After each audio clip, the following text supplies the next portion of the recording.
L'idée de travailler, de collaborer avec cette galerie pour cette exposition, déjà évidemment, la première idée était de la commémoration de l'anniversaire de la chute du mur de Berlin, 30 ans plus tard, où on en est.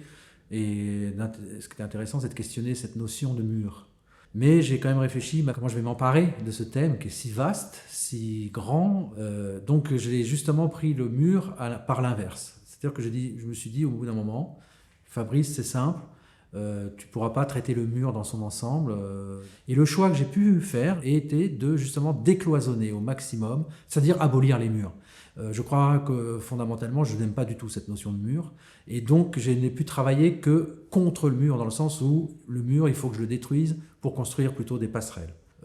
J'ai essayé de construire des passerelles entre les arts. On montre plutôt de la vidéo, des photographies, des dessins sous plusieurs techniques. On a aussi des sculptures, si je puis dire, en tout cas du volume. On a vraiment, voilà, dans cette exposition, plusieurs techniques artistiques. Ça, c'est un premier décloisonnement. On ne pouvait pas s'arrêter seulement à la BD. Donc, pareil, j'ai essayé de déconstruire, ou en tout cas de dresser des passerelles entre les arts.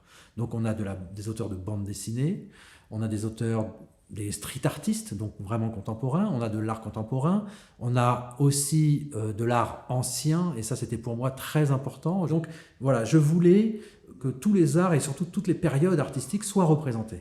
C'était une façon de décloisonner là encore et pas s'arrêter seulement l'art contemporain de 1950 à nos jours ou de la chute du mur à nos jours. Enfin bon, c'était limité. Une fois de plus, on dressait un mur en faisant ça.